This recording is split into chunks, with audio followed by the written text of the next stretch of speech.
coordenação do curso de medicina aqui da IMESCAM. Eu queria inicialmente dar boas-vindas aos nossos convidados, professores convidados, professores Guilherme Aziz, da Universidade Federal do Rio de Janeiro, professor Zé Guilherme da casa, professor de farmacologia, Zé Guilherme Pires, professor Sérgio Dortas Júnior, também na Universidade Federal do Rio de Janeiro, e Dr. Rossi, professor Rossi Moreira Bastos Júnior, da Universidade Federal do Rio de Janeiro, certamente o campus, pelo informado aqui de Macaé, que dá boas-vindas em nome da IMESCAM, e também cumprimentar os debatedores, a nossa aluna, Isabelle Bailarini, da Liga aqui da IMESCAM, Liga de Alergia, né, de Faria Diba, tá? De Imunologia, e Vitor Bruno Silva de Carvalho, também da Liga de Imunologia da UNIG. Aqui no chat tem um formulário que eu gostaria que as pessoas presentes, em especial os alunos aqui presentes, pudessem preencher e enviar para a coordenação, porque esse documento vai ser fundamental para que a gente possa redigir e enviar o correspondente certificado de participação nessas atividades. Os alunos podem, aqui na IMESCAM, podem usar essas atividades aqui como atividades complementares.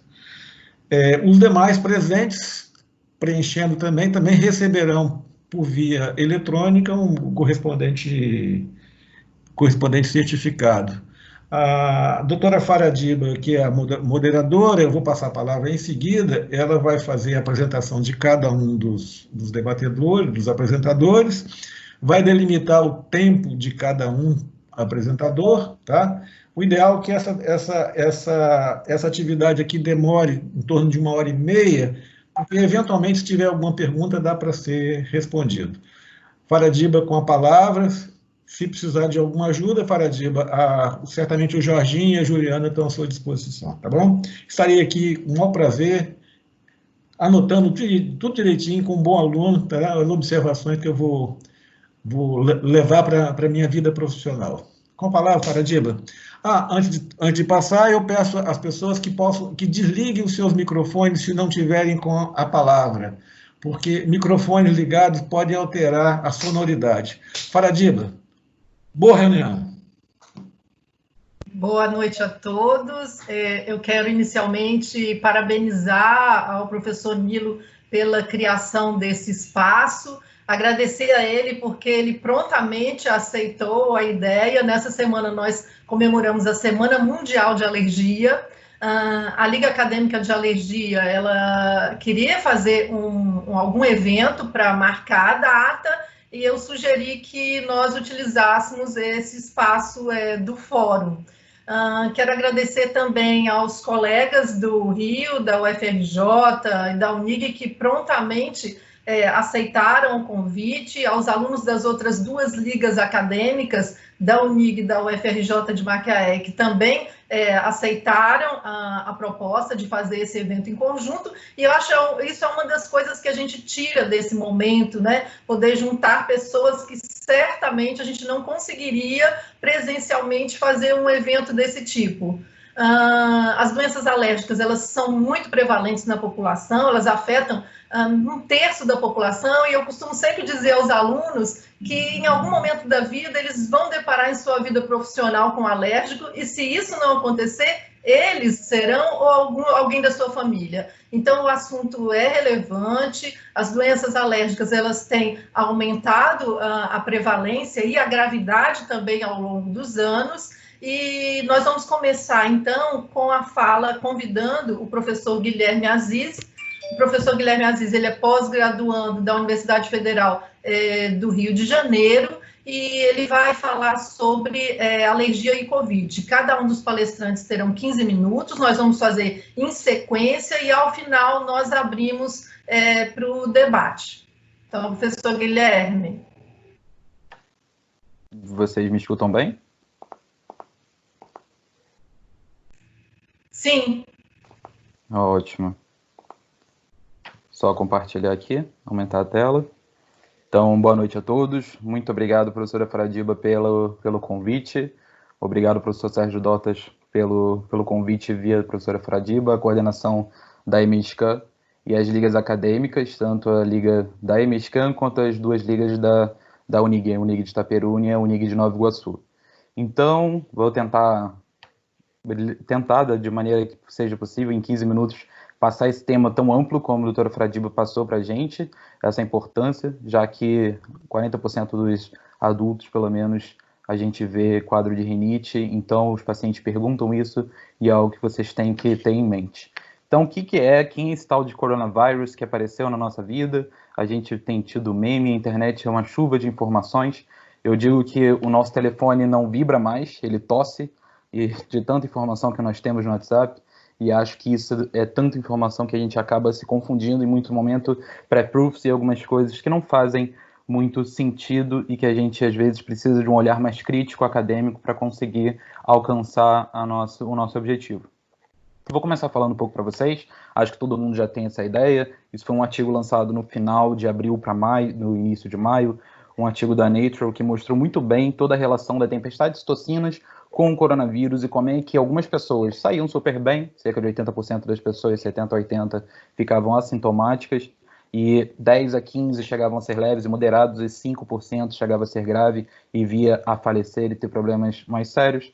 Então, essa foi a relação. Normalmente, eu falaria desde o início que seria uma distorção de vírus, mas isso seria algo a mais que poderia atrapalhar nosso tempo. Então, mostrando para vocês, acho que todos já têm amplo conhecimento que o ACE2, que é a enzima conversora de angiotensina 2, serve como receptor para o coronavírus. Essa outra protease transmembrana TMPRSS2 é um correceptor do coronavírus e a partir disso tem a sua absorção e toda aquela parte de transdução de seu sinal de RNA mensageiro até o núcleo da célula para sua nova replicação. Acho que todos nós temos consciência disso, vimos isso amplamente. Mas a partir do momento que o vírus faz essa ação, o nosso organismo, o nosso sistema imune, todas as células epiteliais, endoteliais, que têm o ACE2 de uma maneira geral, vão conseguir reagir a esse vírus, vão fazer essa chamada piroptose. Então vai ter essa reação de liberação de L1, uma reação que vai levar a uma apoptose celular e a uma chamada desse sistema imune. Então vou falar de maneira bem tranquila para tantos alunos que estão acompanhando conseguir acompanhar.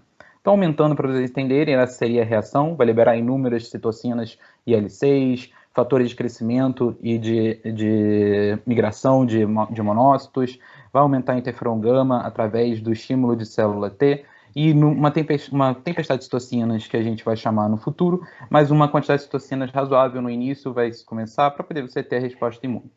Então, o normal que a gente espera seria esse nosso do lado direito, essa do nosso lado direito, na qual... Eu vou só minimizar aqui a câmera, isso.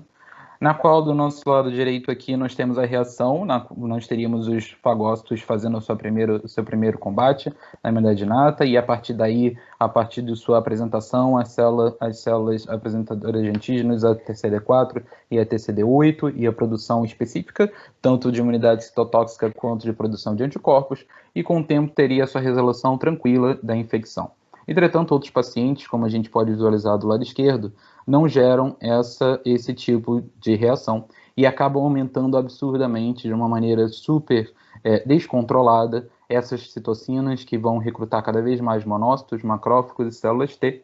Entretanto, algumas citocinas como IL-10 e outras da parte TH2, como a gente vai ver no próximo slide aqui, seriam para regular essa função, não vão acontecer ou vão acontecer em baixa quantidade, e isso vai gerar uma reação absurda. Nós sabemos hoje que temos 2 alelos que podem levar a essa reação dentro da genética, mas infelizmente com a miscigenação, que principalmente as Américas são, a gente não sabe a correlação da genética com essa tempestade de citocinas. Sabemos que podem ter outras correlações com teorias sobre imunidade prévia a outros coronavírus, mas a grande realidade é que nós não temos ainda uma explicação pelo que esses pacientes realmente transformam nessa tempestade de citocinas e, na verdade, não tem uma boa resposta. Esse outro quadro que eu trouxe para vocês, de um posicionamento do EASI, demonstrando que pacientes com imunidade tipo TH2 normalmente têm uma reação um pouco melhor, e eu vou mostrar isso para vocês na frente para rinite, para asma e para as demais patologias, Mas por que isso? Reação tipo TH2, como vocês que estão acompanhando e quem não tem o convívio com alergia, é a grande reação do lado da parte alérgica que nós temos em geral e que vai também auxiliar no combate às verminoses e às parasitas.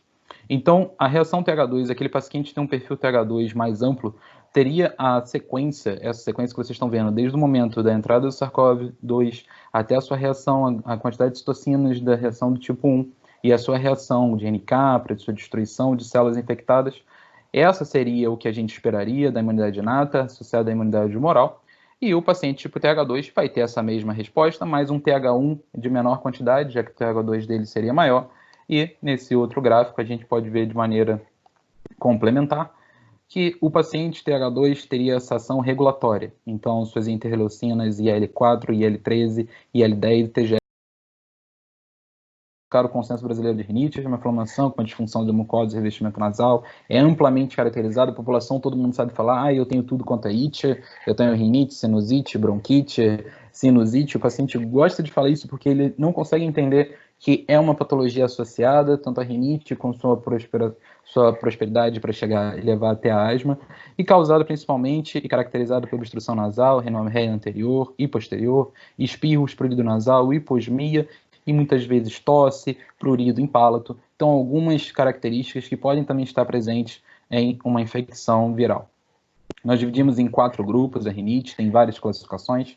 Eu trouxe apenas a mais comum para a gente poder discutir e para poder exemplificar para vocês. Rinites infecciosas, agudas ou autolimitadas, rinite alérgica, rinite não alérgica, não infecciosa. Tem várias ocupações, gestacional, hormonal, induzida por drogas. E rinite mista, que pode ter dois desses anteriores que nós conversamos. Então, são os tipos de rinite que nós vamos ver nos nossos pacientes que já têm uma relação.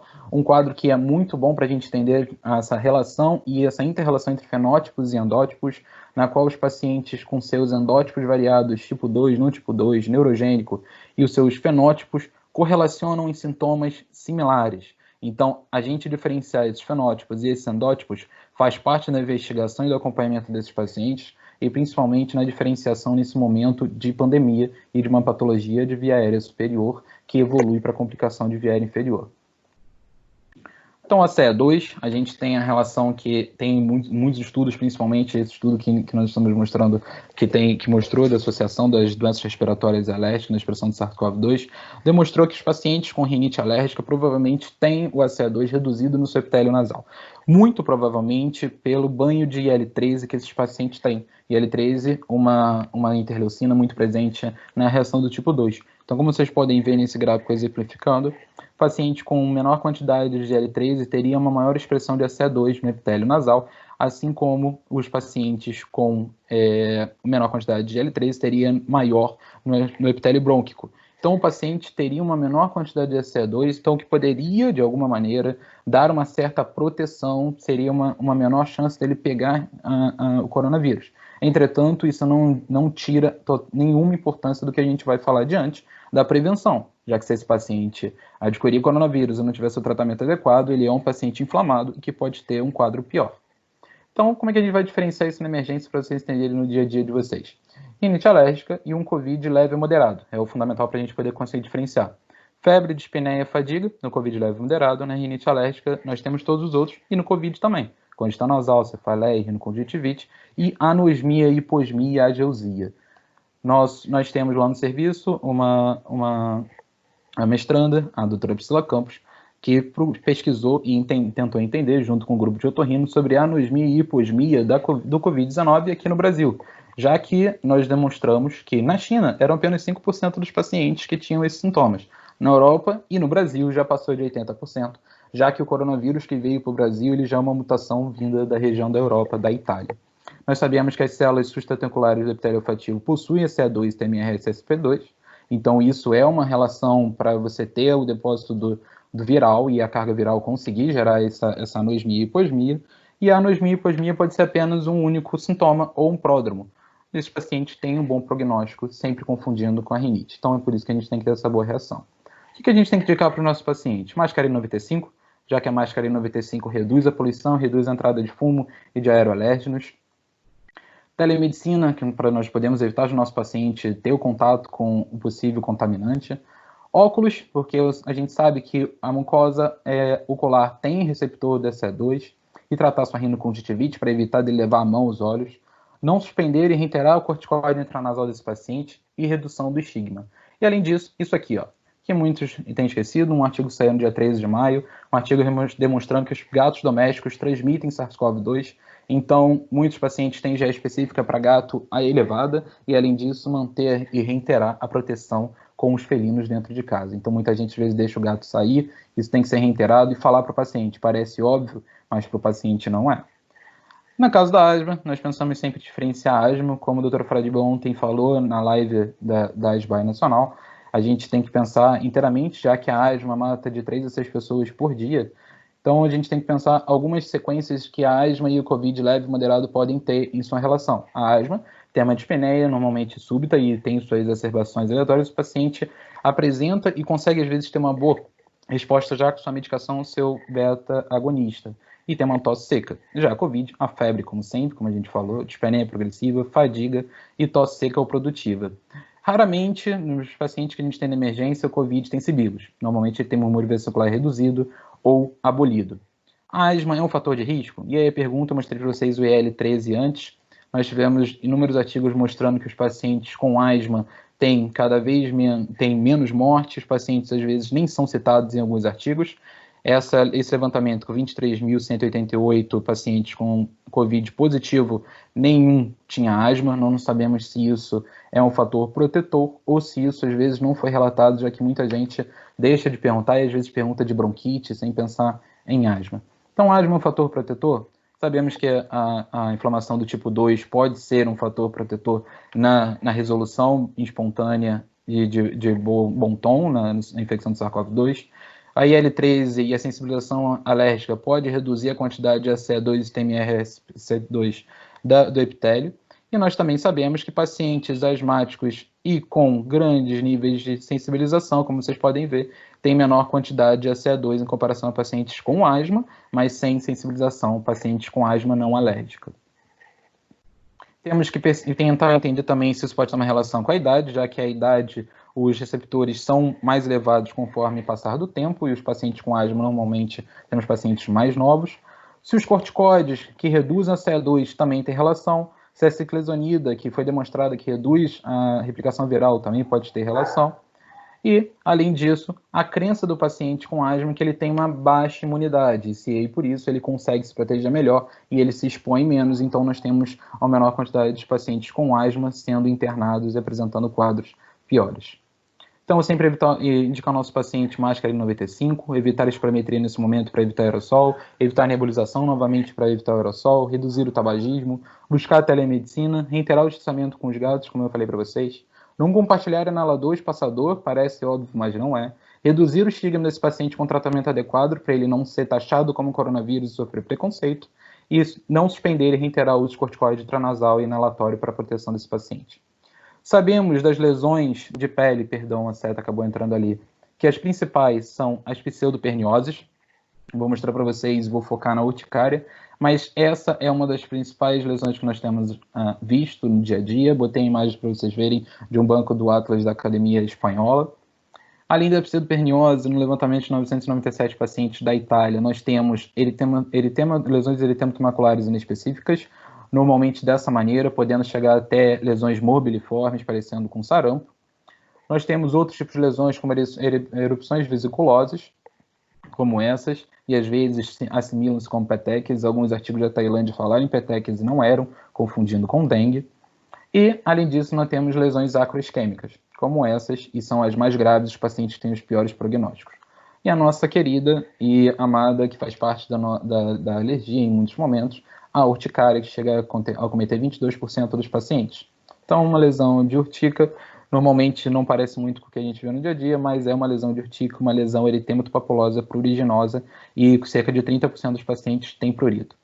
A exacerbação da UCE, ela é descrita, pode ser também uma urticária aguda, e muitos disso está sendo levantado pensando que pode ter relação com a vasculite, uma trombose por lesão direta, devido a depósito imunocomplexo, ou uma correlação com aumento de IgE contra a IgG específica do SARS-CoV-2 ou de outro coronavírus. O paciente teve um outro coronavírus, já tinha produzido uma IgG e ele é um paciente com uma quantidade de sensibilização aumentada e ele acaba gerando uma IgE contra a IgG desse outro coronavírus e quando ele tem o SARS-CoV-2, ele apresenta urticas. Isso que eu queria apresentar para vocês de uma maneira mais direta, para a gente não passar muito do tempo proposto. Essa é uma imagem do Estádio das Laranjeiras em 1918, durante a pandemia da gripe espanhola, Estádio das Laranjeiras do Fluminense Futebol Clube aqui no Rio de Janeiro, o qual eu trabalho, e mostrando que as pessoas iam assistir futebol de máscara, e agora parece que estamos querendo voltar a essa tendência. Esse é o nosso grupo do FRJ dos anos 2018 e 2019. Gostaria de agradecer ao professor Sérgio pelo convite pessoalmente, a professora Solange por levar o nosso grupo, e essa professora, a doutora Priscila Campos, nossa mestranda, que fez parte do estudo brasileiro, levando em consideração e para o estudo da anosmia. Gostaria de agradecer principalmente a uma universidade, de onde eu vim, a Escola de Medicina Souza Marques, onde fiz a minha graduação, e gostaria de deixar aberto e passar a palavra aos moderadores. Muito obrigado. Muito obrigado, Guilherme. Parabéns por sua excelente exposição, mostrando que a gente sempre tem que olhar o paciente como um todo e que realmente a Covid-19 é uma doença sistêmica, não é? Que pode, para nós alergistas, é fundamental ter esse olhar. Então, as manifestações são múltiplas. Eu vou convidar o professor José Guilherme agora e, ao final, então, a gente faz a discussão. Então, o professor José Guilherme, ele é doutor em farmacologia pela USP de Ribeirão Preto, e ele é professor de farmacologia aqui da EMESCAM. Inclusive, foi meu professor. Muito querido. Professor José Guilherme. Ok, eu vou compartilhar aqui o meu material.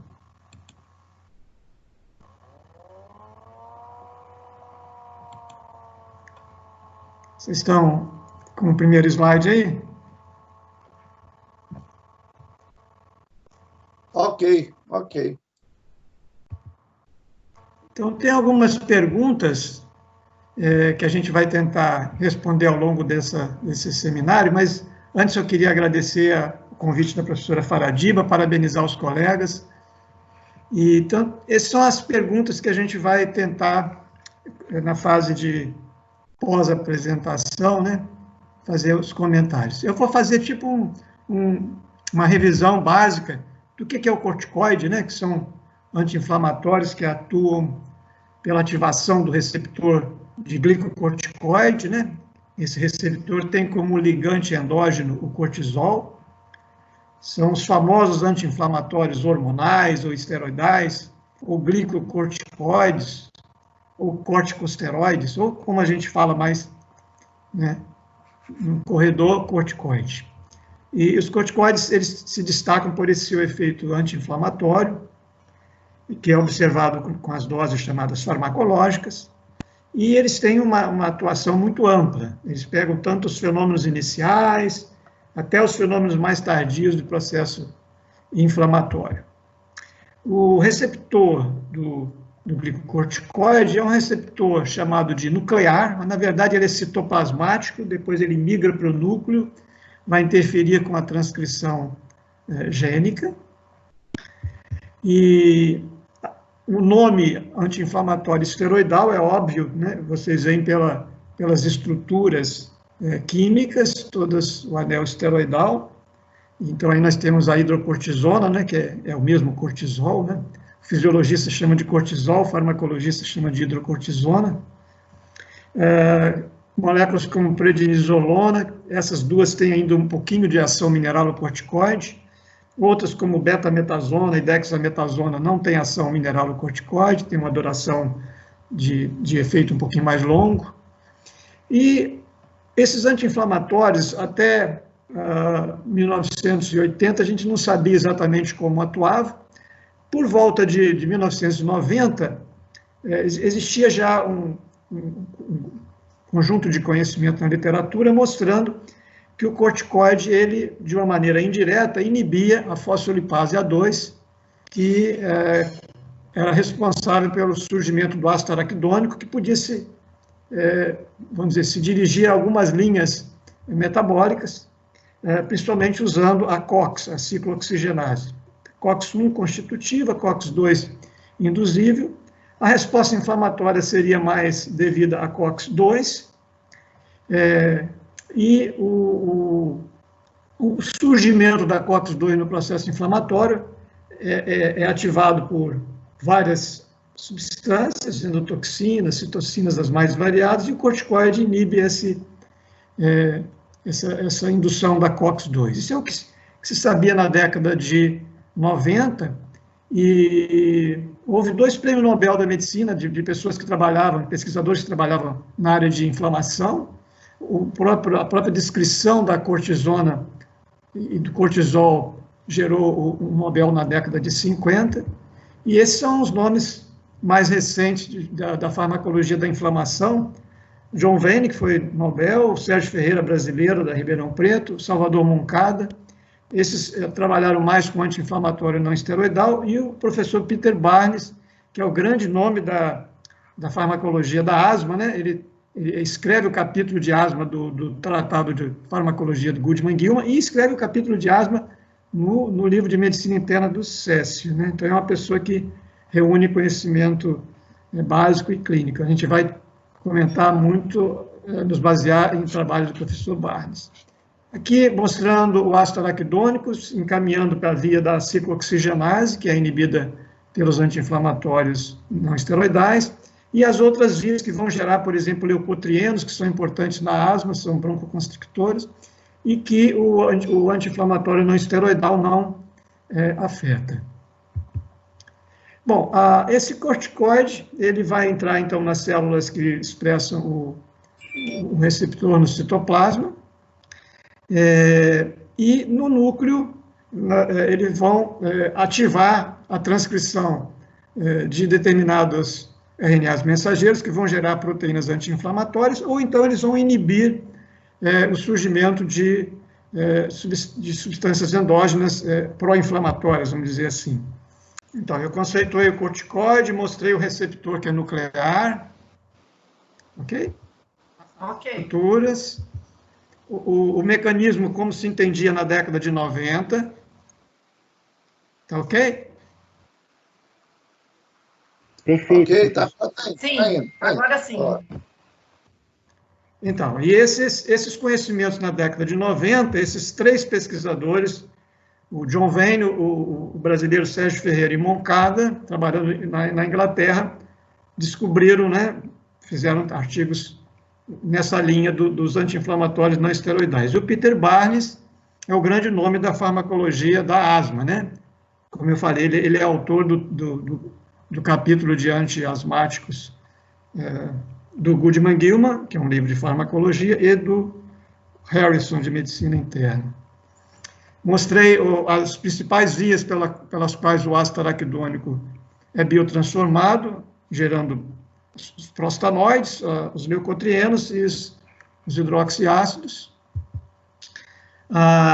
As 4 principais maneiras pelas quais o corticoide, ligado ao seu receptor, interfere com a transcrição gênica, e essa figura eu tirei de material do Peter Barnes, mostrando efeitos do corticoide em termos moleculares. Por exemplo, o aumento de proteínas anti-inflamatórias, como a anexina 1, que vai inibir a fosfolipase, e talvez o mais importante para o efeito anti-inflamatório, esse mecanismo de redução de substâncias inflamatórias, principalmente as citocinas, mas também a redução da síntese de determinadas proteínas que vão gerar efeitos colaterais, como, por exemplo, a redução da osteocalcina, da queratina, que vão ser responsáveis, por exemplo, por osteoporose, adelgaçamento de pele, etc. Então, tem uma série de proteínas anti-inflamatórias endógenas, cuja síntese o corticoide aumenta. Eu chamo a atenção dessa última aqui, que é a anexina 1. Então, aqui está mostrando o corticoide, liga ao seu receptor, vai no núcleo e, por exemplo, aumenta a transcrição do gene, por exemplo, do receptor beta-2 adrenérgico. Ou então, por um outro mecanismo, inibe o efeito de uma citocina tipo TNF-alfa. Além desses efeitos chamados genômicos, o corticoide tem efeitos um pouquinho mais rápidos, que são efeitos chamados de ativação não genômica. Então, algumas proteínas anti-inflamatórias são ativadas pelo corticoide, independente dos mecanismos nucleares. Não são os fenômenos chamados de ativação não genômica. Devido a esses efeitos moleculares, em termos do organismo como um todo, nós temos os vários efeitos farmacológicos, sejam desejados, sejam os indesejáveis, do corticoide, né? Destacando, obviamente, o efeito anti-inflamatório, aí vem efeitos hematológicos, imunossupressor, os efeitos endócrinos e metabólicos, quase todos são colaterais, um efeito antiemético moderado, um efeito analgésico discreto, ela não é usada como analgésico, o efeito vasoconstrictor discreto, o efeito mineralocorticoide, que está presente na hidrocortisona, na prednisolona, está ausente na betametasona e na dexametasona, por exemplo, efeitos no sistema nervoso central e efeitos oculares.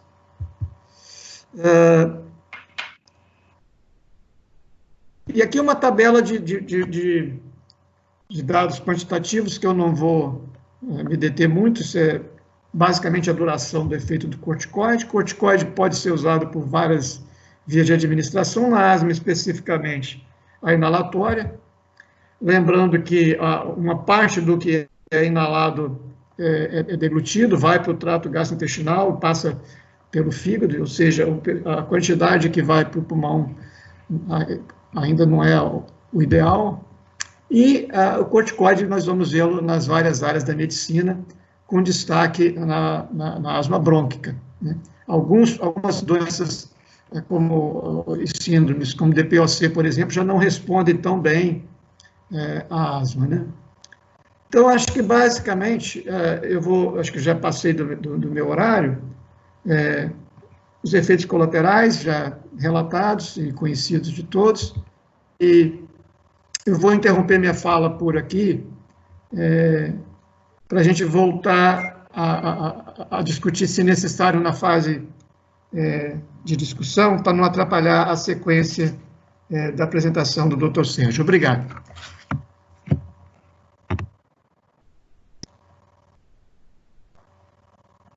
Muito obrigada, professor Zé Guilherme.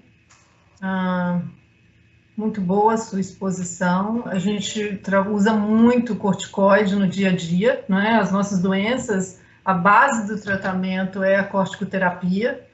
Então, para nós é fundamental saber mais sobre o mecanismo de ação, os eventos adversos que podem acontecer com o uso inadequado desses medicamentos. E agora eu chamo o professor Sérgio Dortas.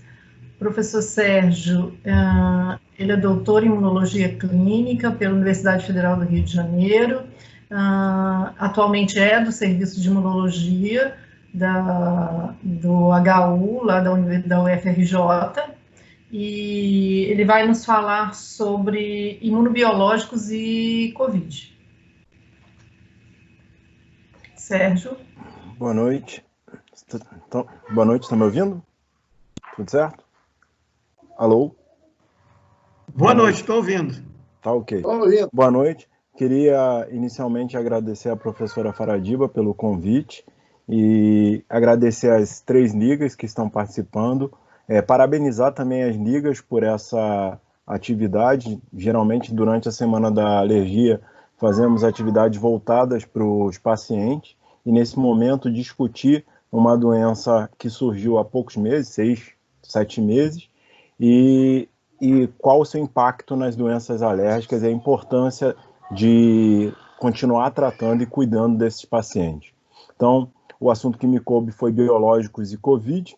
Então, primeiramente, entender o que são biológicos, né? Biológicos são tratamentos que usam substâncias que são feitas em organismos vivos para tratar doenças. Então, é importante lembrar que vacinas para imunização são biológicos, mas a gente vai se deter aqui nos chamados biológicos que vão estimular ou suprimir o sistema imunológico para controlar as doenças alérgicas, né?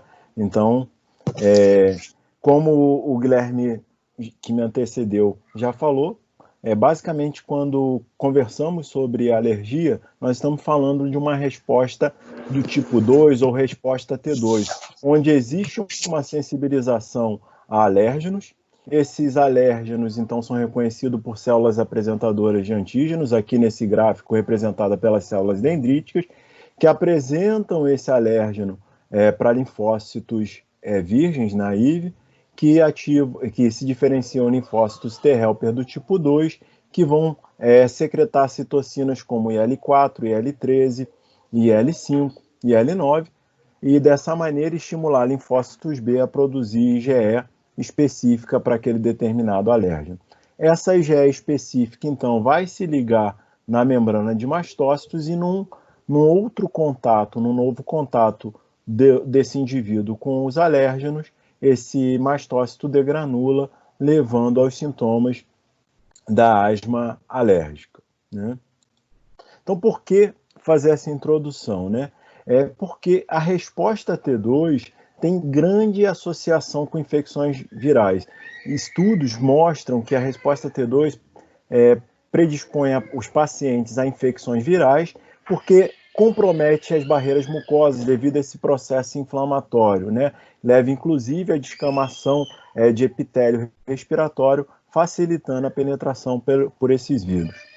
E estudos em pacientes asmáticos mostram que essas infecções virais poderiam levar ao desenvolvimento e exacerbações dessas doenças alérgicas. Portanto, o COVID seria um fator de risco para o desenvolvimento ou mesmo exacerbação de doença alérgica, mas como o Guilherme me antecedeu, explicou muito bem, num paciente fazendo o uso adequado do seu corticoide inalatório, de toda a terapia de manutenção, isso não tem sido observado. Falando mais especificamente dos imunobiológicos que nós utilizamos para as doenças alérgicas, o primeiro e mais antigo deles, o mais conhecido, é o omalizumab. Ele é uma molécula anti-IgE, né, aquele anticorpo que se liga ao mastócito. Essa molécula anti-IgE ela vai se ligar na IgE que está livre no soro do indivíduo, impedindo que essa IgE se ligue na membrana do mastócito. Ela tem como indicações a asma eosinofílica alérgica grave e a urticária crônica refratária ao uso dos antialérgicos. Estudos em pacientes asmáticos mostrou que o uso de omalizumab parece reduzir as infecções virais por estimular células dendríticas na secreção de interferon, que é uma citocina antiviral, que reduz a replicação viral. Outros dois tipos de biológicos utilizados em alergia atualmente, temos a anti-L5 e o antirreceptor de L5. No Brasil, disponíveis, nós temos o mepolizumab, que é uma anti-L5, e o benralizumab, que é um antirreceptor de L5. Ambas vão reduzir essa citocina, né, e, consequentemente, levar a uma depressão, uma redução de eosinófilos, que a princípio não tem grande participação nas doenças virais. Ambas têm como indicações a asma eosinofílica grave, seja ela atópica ou não. E o dupilumab é um outro tipo de imunobiológico utilizado para doenças alérgicas. É um imunobiológico que ele é um fração alfa do receptor de interleucina 4, que também inibe a interleucina 13. A interleucina 4 tem um grande papel na mudança, no estímulo do linfócito T naive, ingênuo, para um linfócito T helper do tipo 2, que vai ser capaz de secretar interleucina 4 e interleucina 13, e por ação dessas duas citocinas, por exemplo, interleucina 4, ela é capaz de estimular também o movimento, o trânsito, né, de eosinófilos, e também ajuda no estímulo da mudança de classe dos linfócitos B. Lembrando que os linfócitos B maduros, eles têm na sua conformação a presença de IgM. E aí, com a presença dessa citocina, há a produção de IgE. A interleucina 13 na asma vai ter grande papel estimulando secreção de muco e remodelamento das vias aéreas. Dentre todos os imunobiológicos citados até agora, é o que mais tem indicações aprovadas aqui no nosso país, né? Ele está indicado inicialmente a dermatite atópica moderada a grave, asma eosinofílica grave, seja ela atópica ou não, e mais recentemente a rinocinusite crônica com polipose nasal. Falando sobre os efeitos desses imunobiológicos, né? Vimos ação de anti-L5, antirreceptor de L5 e do anti-L4, que vão ter ação sobre eosinófilos, né? No estímulo do eosinófilo, as citocinas. Mas quando eu uso um anti, eu diminuo essas células. E é interessante chamar a atenção que os estudos têm mostrado que a eosinopenia presente em pacientes com Covid-19 seria um fator de risco para doença mais grave. Então, é sempre importante monitorar os pacientes que estão em uso de mepolizumab, benralizumab e dupilumab quanto à concentração de eosinófilos. Falando sobre tempestade de citocinas, que foi citado anteriormente pelo professor Guilherme, nessa tempestade de citocinas há um nível elevado de algumas citocinas de padrão TH1 e TH17. E por que é importante a gente falar sobre essa tempestade de citocina? Porque nós vemos, por exemplo, redução de citocinas que também participam da resposta TH2. E, de modo, parece que, como foi citado anteriormente, que as citocinas TH2 seriam um fator de proteção. Mostrando aqui inúmeros trabalhos que foram publicados, relatos de caso, análise retrospectiva de prontuário, com o uso de imunobiológicos em pacientes com doenças alérgicas. A maior parte desses pacientes evoluiu muito bem com o uso desses imunobiológicos, né? E eu selecionei 2 trabalhos para falar mais especificamente para vocês. Esse é um dos últimos que foi publicado, foi realizado através de um inquérito telefônico, que avaliou 71 pacientes com asma grave, dentre os quais 46 estavam em uso da anti-IgE, 14 com mepolizumab, que é anti-L5, e 6 benralizumab, que é antirreceptor de L5. 5 com renizumab, que é anti-L5 também, mas nós não temos disponível aqui no Brasil, ele é de uso intravenoso. A maior parte desses pacientes, eles têm lá no exterior essas drogas disponíveis para autoadministração. Entretanto, alguns pacientes necessitavam ir ao centro médico, às clínicas, para fazer a aplicação das medicações. Nós vimos na primeira apresentação que não transitar seria uma maneira de se proteger contra a infecção do Covid-19. E o que é interessante dos resultados desse grupo? Que 7 pacientes desses 71 pacientes com asma grave apresentaram Covid-19, apenas um foi hospitalizado por conta de uma pneumonia, mas por curto tempo. E esse outro, eu selecionei esse outro trabalho porque tem se visto uma boa evolução em pacientes com dermatite atópica que estavam em uso de dupilumab, e até se sugeriu que esse medicamento poderia ser capaz de tratar a Covid-19. Então, é um relato de caso de uma paciente de sexo feminino, com 53 anos de idade, com rinocinusite crônica com polipose nasal grave e asma grave, que já havia apresentado internações em unidades de terapia intensiva por 3 vezes nos últimos anos, e que em fevereiro deste ano começou a fazer uso do dupilumab.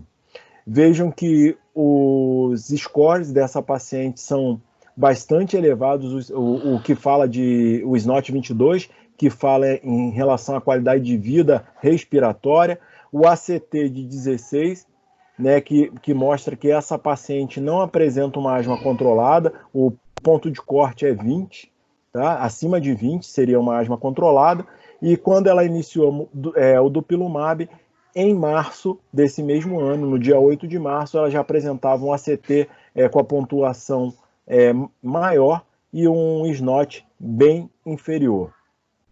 Entretanto, em 14 de março, ela apresentou infecção pela Covid-19 e vejam que o SNOT 22, que havia descido, ele aumentou. Muito associado ao que foi falado pelo Guilherme, a questão da anosmia, obstrução nasal. Então, havia muita queixa nasal nessa paciente. Os médicos que acompanhavam optaram por manter o medicamento e houve uma melhora após aproximadamente uma semana, com uma queda do SNOT 22 para 9. Vejam que não houve alteração na questão da asma dessa paciente. Né? Outras avaliações através de telefone e contatos posteriores mostraram que essa paciente manteve-se evoluindo bem e se curou da Covid-19.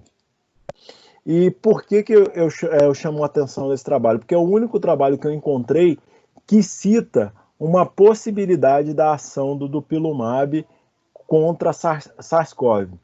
Esse trabalho chinês de 2008, ele analisou o padrão de citocinas que são liberadas durante uma infecção pelo SARS-CoV-1, aquele de 2002, tá?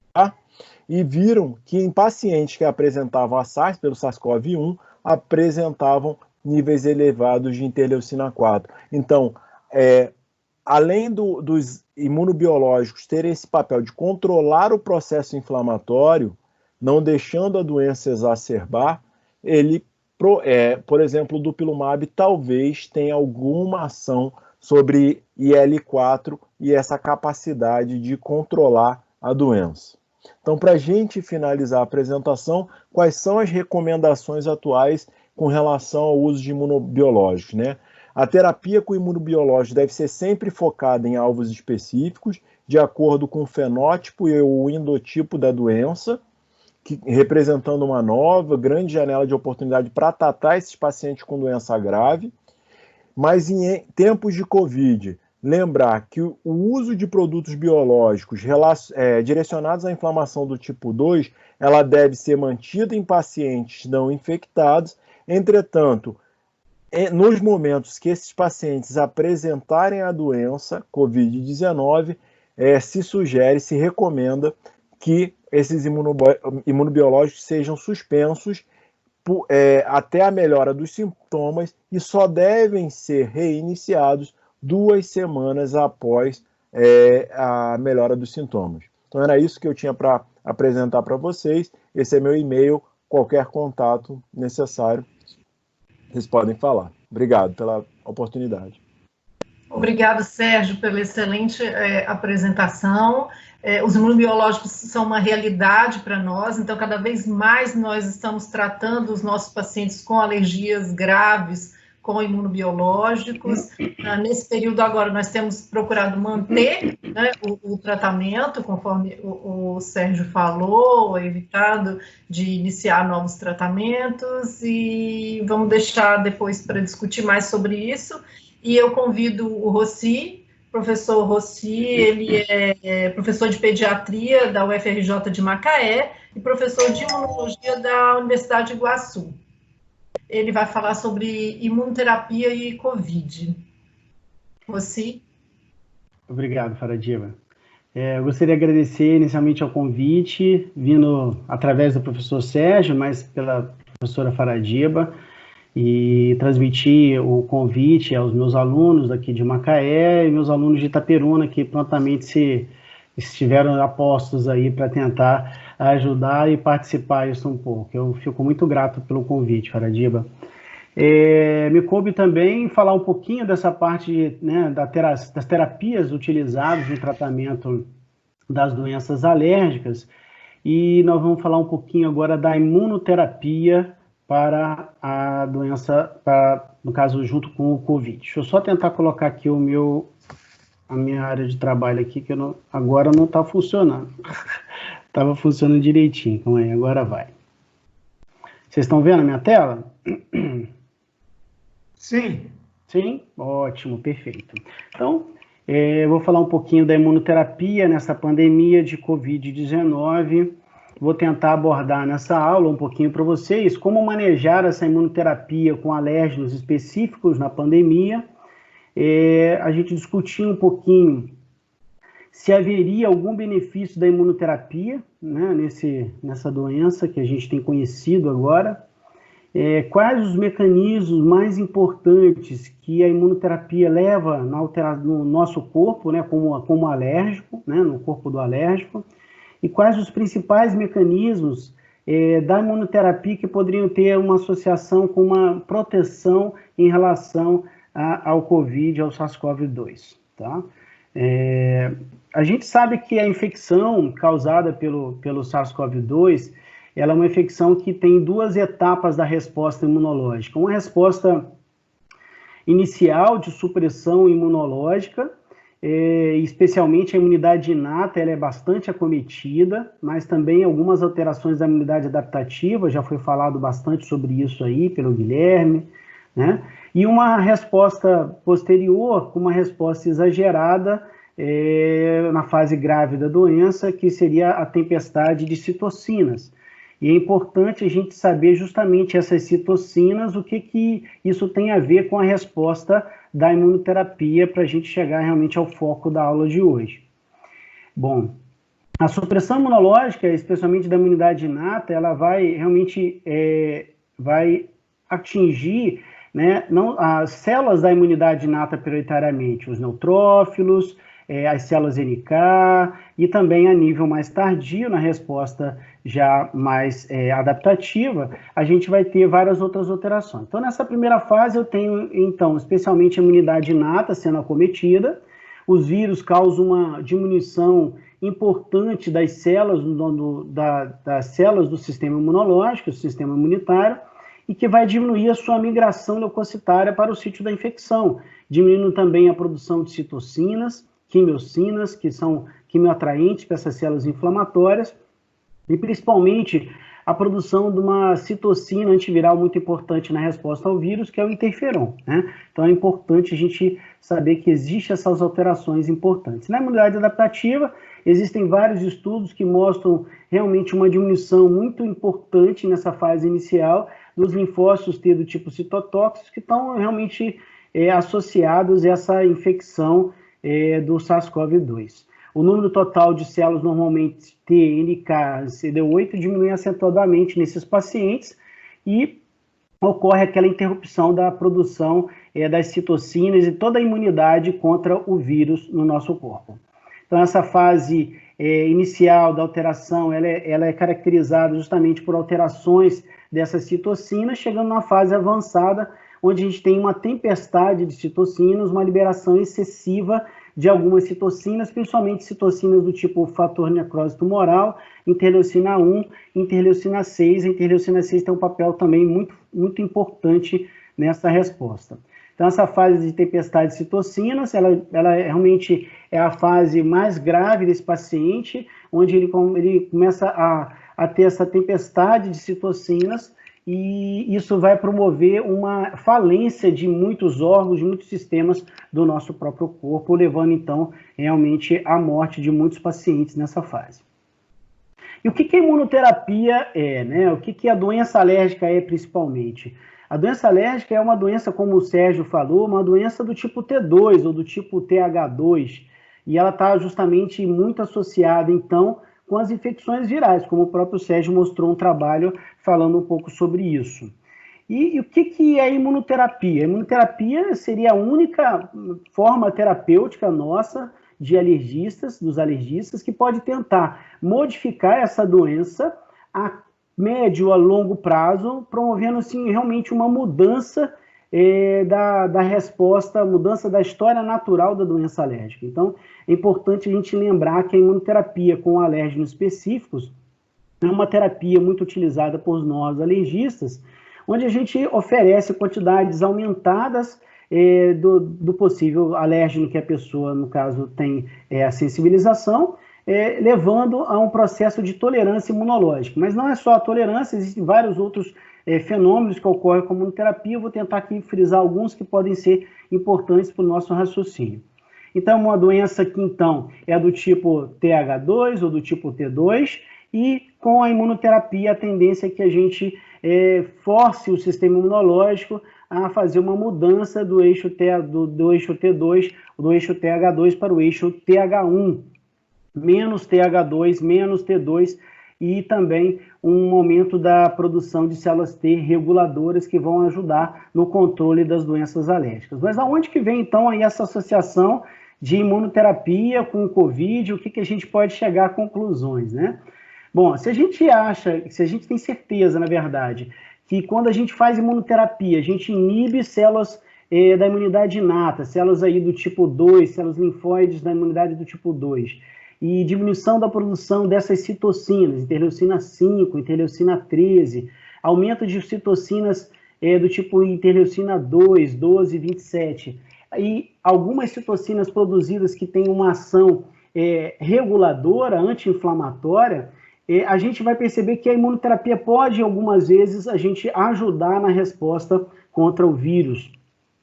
Uma das coisas mais importantes que a gente vê na resposta da imunoterapia é o switch também para a produção de GG4. A gente sabe que a hipersensibilidade do tipo 1, a inflamação do tipo T2, como o próprio Sérgio falou, é uma doença onde a gente tem a produção de grande quantidade de imunoglobulina do tipo E, característica das doenças alérgicas, da hipersensibilidade do tipo 1, e a gente promove com a imunoterapia um switch para a produção de GG4, que é um dos grandes marcadores da resposta à imunoterapia. E o que isso pode estar levando a uma associação nossa? Se existe uma migração de eixo TH2 para o eixo do tipo TH1 e do eixo T regulador, as respostas inflamatórias vão ser melhor controladas, né? Então, a imunoterapia não só vai controlar a doença alérgica como um todo, isso vai diminuir, por exemplo, a gente falando da asma, a gente falando da rinite, vai diretamente estar relacionado com o controle da doença, diminuição de fatores de risco, teoricamente, para a infecção e para a gravidade e complicação do COVID, né?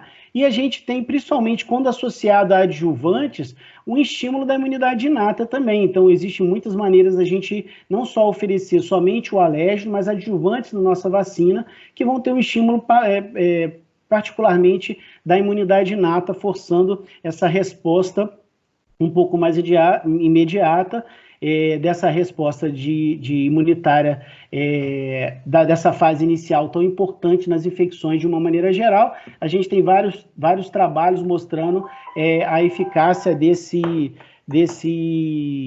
só um minutinho só. Desliga aqui para mim, Luiz, por favor. Desculpa que eu deixei meu telefone ligado, perdão. Então, a gente vai ter uma regulação dessa resposta como um todo das infecções virais e outras infecções. Então, assim, de uma célula importante nessa resposta imunitária com a imunoterapia seria a célula dendrítica, que ela retorna, então, a produção de grandes quantidades de interferon. Isso é importante, como eu falei para vocês, o interferon é a principal citocina produtora de uma ação antiviral no nosso organismo. Ela também ativa, então, de certa forma, a resposta citotóxica da célula TCD8, e ela vai aumentar a produção também de células T do tipo reguladores e células B também, como falei, para a produção de um switch para a produção de GG4, que é uma citocina, que é um anticorpo neutralizador muito importante. Essa é a mudança do eixo TH0 para o eixo TH1 interregulador, então vai ser de uma maneira importante, provavelmente associado, então, a um benefício na COVID-19, onde a gente vai ter respostas celulares um pouco mais controladas, uma resposta inflamatória mais controlada também. Existem algumas recomendações para que a imunoterapia seja aplicada, né? Então, assim, na verdade, não é só você fazer imunoterapia, né? Você já pensou a gente colocar um paciente que tem uma doença alérgica, está na fase inicial do tratamento, para se expor a um hospital para fazer uma aplicação de uma imunoterapia. Então, realmente, a gente não pode, a gente tem que ter alguns cuidados que são importantes. Então, algumas recomendações são fundamentais para a gente passar para o nosso paciente. O local da aplicação, então, caso realmente esse paciente aplique essa imunoterapia no hospital, o ideal é que a gente recomende ele fazer ou no seu próprio consultório do alergista, ou de repente, pessoas que são ensinadas para exatamente fazer a sua autoaplicação, ou também, né, muitas pessoas que têm familiares que são da área de saúde que também fazem a aplicação. Mas o ideal é que seja aplicado em unidade de saúde ou então no próprio consultório do médico alergista. Aqui em Macaé eu tenho enfermeira no meu consultório justamente para aplicar. Eu sei que muitos centros, muitas grandes cidades não têm essa facilidade, mas aqui numa cidade menor a gente consegue fazer isso um pouco. O espaçamento das aplicações é também uma coisa que a gente deve pensar no nosso paciente que está fazendo tratamento. Será que esse paciente necessita de fazer aplicações semanais ou para evitar realmente ele sair de casa, a gente pode, de repente, espaçar um pouquinho mais? Então, acho que na medida do possível, se o paciente já estiver na fase da manutenção da imunoterapia, o ideal é que esse paciente, então, a gente tente mais rapidamente, mais precocemente passar para espaçar um pouco mais essas aplicações. A maioria das pessoas aplicam as vacinas, a imunoterapia semanal, e depois ela vai espaçando para quinzenal, depois de 20 em 21 dias, depende de cada tipo de vacina que o paciente, que o médico utiliza. Muitos trabalhos mostram também a possibilidade de nós trocarmos essa imunoterapia para uma vacina sublingual, né? Uma imunoterapia sublingual. Isso é uma coisa que fica muito a critério de cada médico tem a sua experiência clínica com algum tipo de imunoterapia. Eu utilizo muito a imunoterapia sublingual, o professor Alfeu, que é meu mestre, eles também sempre utilizou muito. Então, muitos pacientes que estavam logo no início do tratamento, eu migrei para a imunoterapia sublingual por segurança de aplicar no seu próprio domicílio, sem maiores riscos, com uma segurança um pouco maior. E o manual das boas práticas, né, de qualquer aplicação de uma medicação, né, ou um medicamento, uma imunoterapia, ou uma vacina. Lavagem das mãos, né, higienizar o local da aplicação, conservação dessa vacina em um local adequado. Então, isso são recomendações muito importantes para que a gente possa manter a qualidade do tratamento do nosso paciente. Então, era isso que eu gostaria de falar. Espero que todos tenham tido um pouquinho a oportunidade de relembrar um pouquinho essa imunologia, e para os alunos que realmente estão aí me ouvindo, eu sei que muitos não estudam muito imunoterapia, os efeitos dessa imunoterapia no nosso organismo, mas ela é bem benéfica, e eu acho que, principalmente no controle das doenças alérgicas, a gente tem um grande benefício desse tratamento. Quiçá, a gente pode pensar que tem um fator protetor, como alguns trabalhos estão mostrando contra o Covid. Muito obrigado. Muito obrigada, Roci. A imunoterapia realmente é a única forma da gente mudar a história natural da doença, mas infelizmente fica muito restrita aos nossos consultórios, não é? A gente não tem como aplicar para a maioria dos nossos pacientes que, por exemplo, são do SUS. Bom, então agora eu vou falar rapidamente sobre o atendimento aos pacientes com doenças imunológicas nesse período da pandemia, focando principalmente no nosso contexto aqui no Espírito Santo. Acho que depois os colegas podem também comentar como que está lá no seu estado, na sua cidade. Eu vou compartilhar a minha apresentação. Aqui. Apresentação, professores.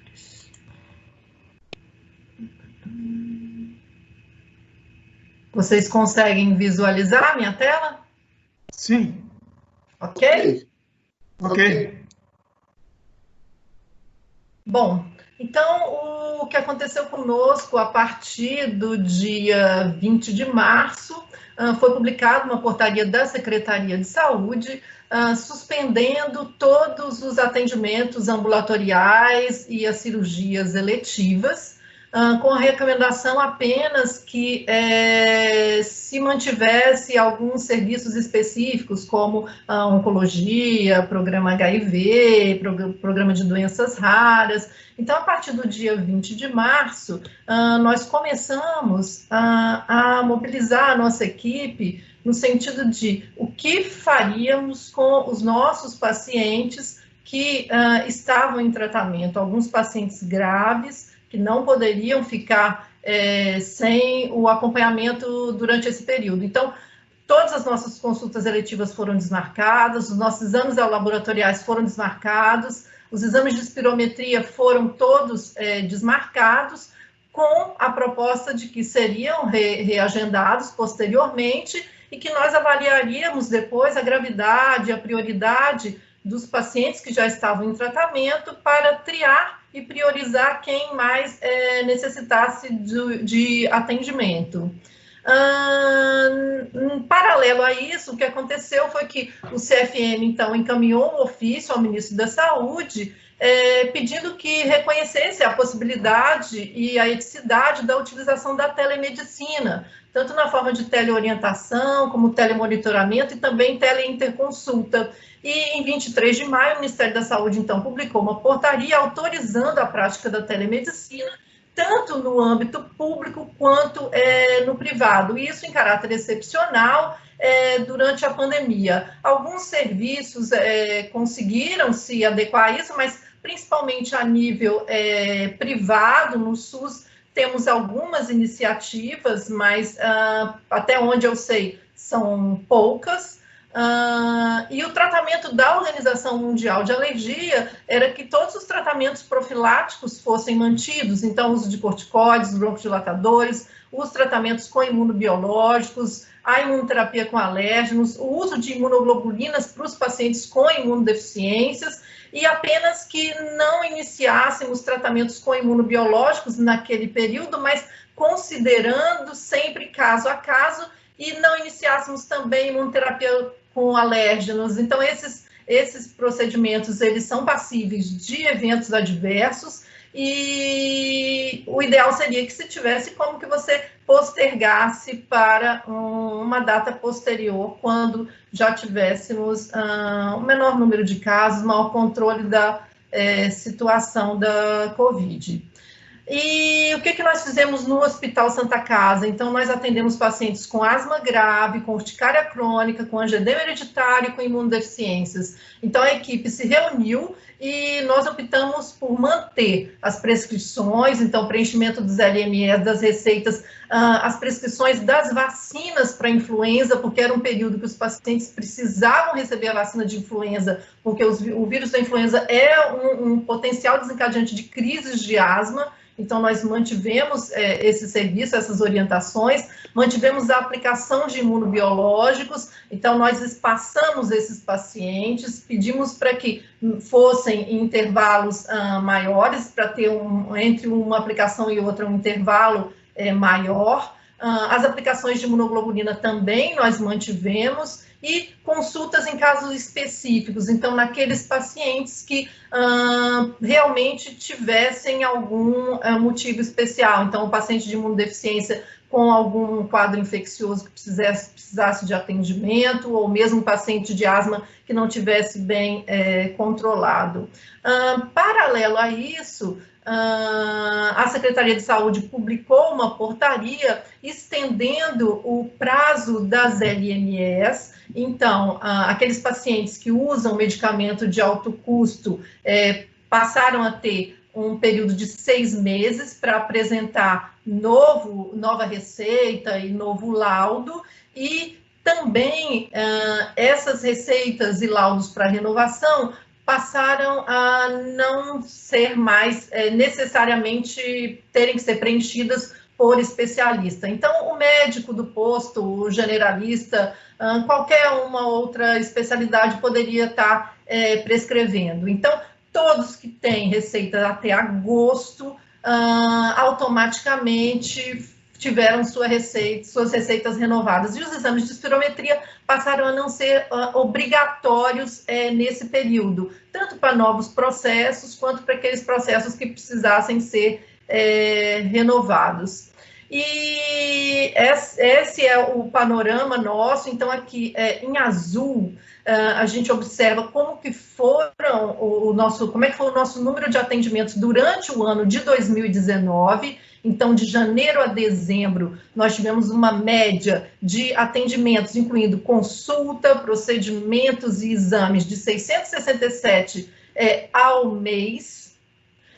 E aqui em laranja a gente observa o que aconteceu esse ano. Então, em janeiro foi semelhante, fevereiro já caiu um pouco em relação ao ano passado, março um pouquinho mais, abril, maio e junho, aí realmente assim, a queda no número de atendimento foi muito grande. Então, nós mantivemos apenas os casos bem especiais. Nos preocupa muito esses pacientes que estão sem atendimento, isso não está acontecendo só no nosso hospital, mas também nos outros hospitais, então o número tem sido muito reduzido de consultas, apenas casos bem especiais.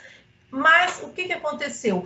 O nosso número de faltas para aplicação de imunobiológicos tem ficado em torno de 10%. Então, os pacientes eles têm ido regularmente, eles estão com medo, é aquilo que foi comentado anteriormente, eles têm mantido realmente o afastamento social, eles têm seguido a recomendação, porque eles estão com muito medo de pegar a Covid, ter uma forma mais grave da doença. Então, eles têm comparecido regularmente.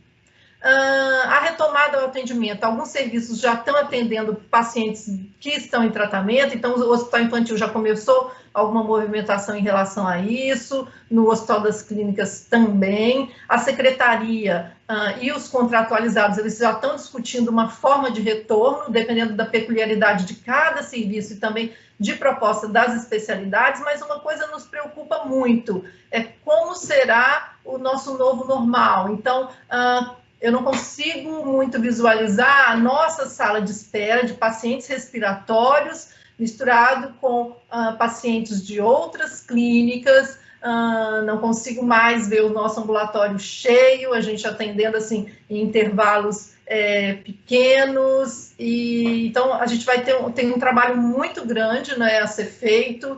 Nós vamos ter que nos reinventar, né, no sentido de voltar ao atendimento normal para esses pacientes. E nos preocupa muito, são doenças crônicas, doenças cujo tratamento não pode ser interrompido. Então, nós temos que buscar soluções, temos pensado muito no dia a dia, como será, né? Mas nós vamos ter que viver um dia de cada vez, porque todos estamos na mesma situação.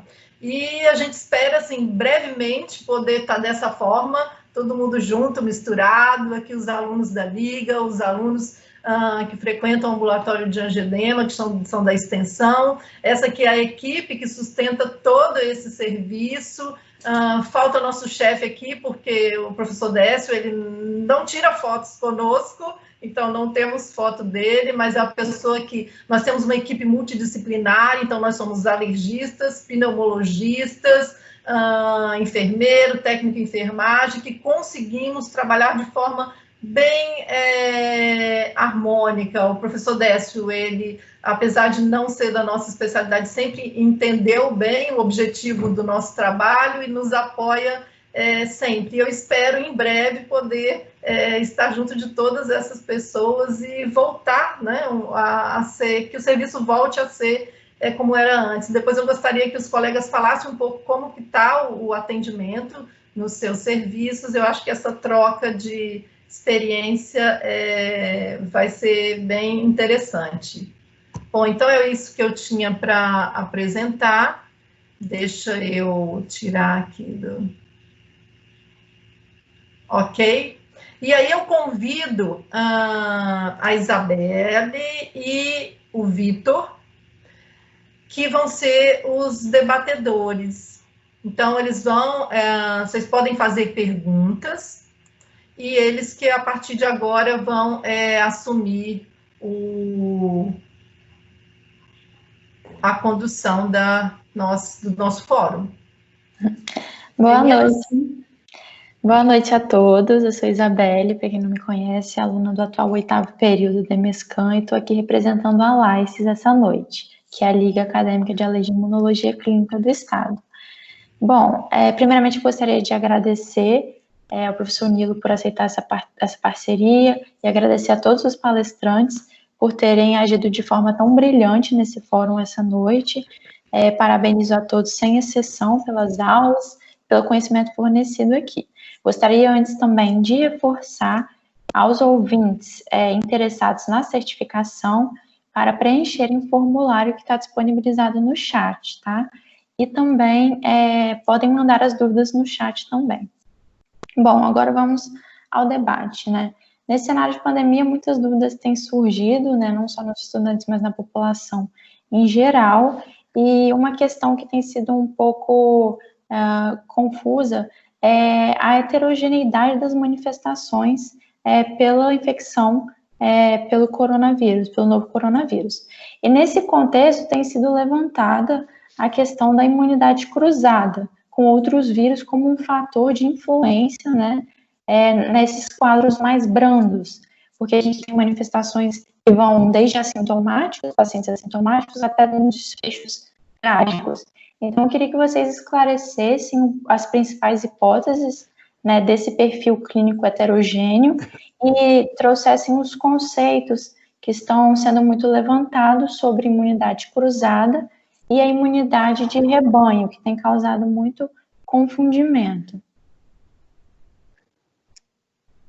Vamos lá. Quem é a vez? Guilherme, quer começar? Joga pro pós-graduando. Diante de uma banca dessa, eu começar é igual aquela banda que começa o show da banda famosa? Não dá, né? Não, professor Alfeu sempre ensinou, a gente começa por PG1, PG2, depois é o status. Ok, concordo. Ainda bem que você esqueceu do doutorando, tá, Sérgio? Tá bom.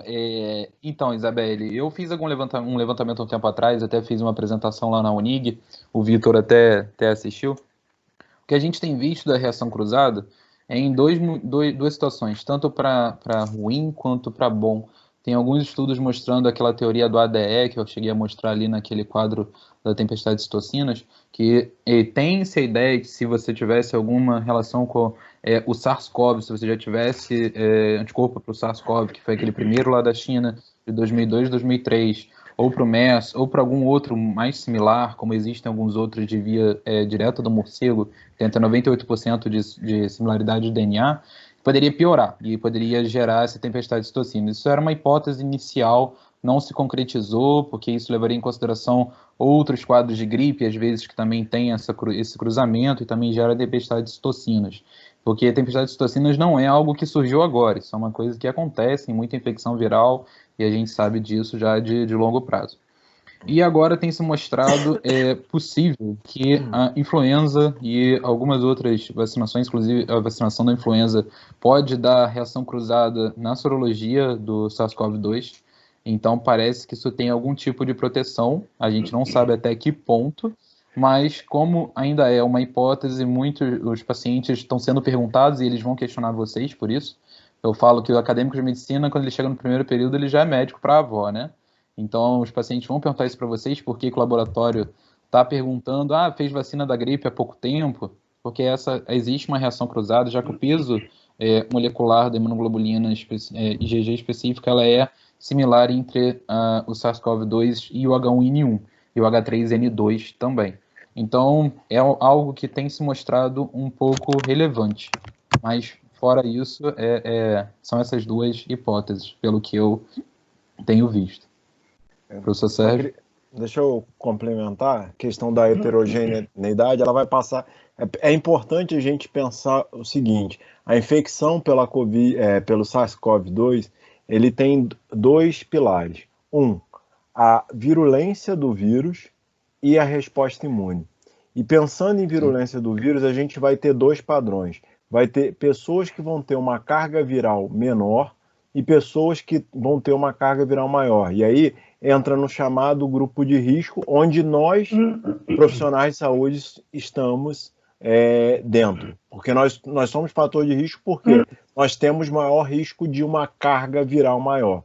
Então, o que os estudos mostram? Carga viral maior, fator de risco como idade acima de 65 anos, hipertensão, obesidade, que a gente teve a oportunidade, inclusive, de escrever sobre obesidade, diabetes mellitus, são situações que aumentam o risco de uma doença mais grave.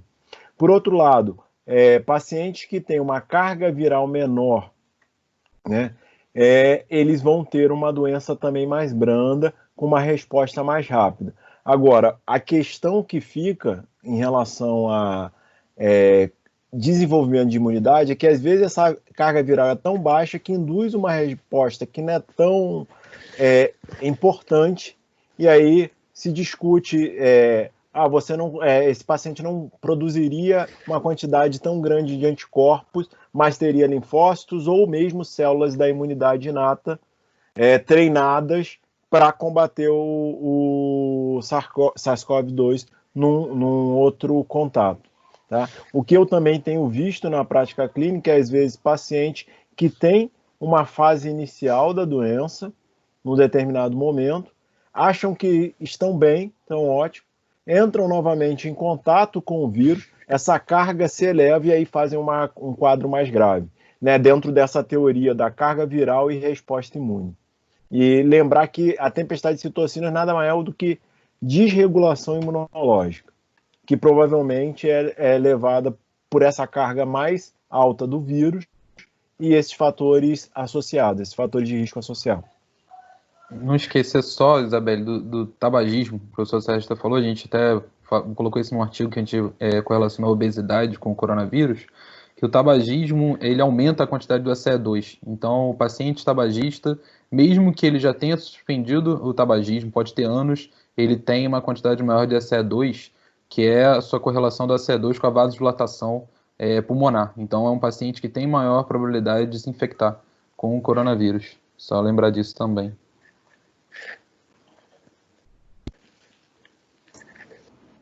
Perfeito, muito obrigada. Eu vou passar agora para o Vitor. Boa noite, eu sou o Vitor, acadêmico do 7º período de Medicina da Unigg, de Nova Iguaçu, e o representante da Liga de Asma, Alergia e Imunologia de Nova Iguaçu. Então, a primeira pergunta que chegou para a gente foi sobre as reações de hipersensibilidade num quadro de Covid, né? As reações de hipersensibilidade, elas já são muito conhecidas pelos médicos e pelos acadêmicos. E nós sabemos que tem vários fatores que podem influenciar no desenvolver desse quadro. No caso de um paciente que desenvolva essa reação junto com um quadro de Covid, seria um fator de agravo para ele? Seria preocupante para esse paciente?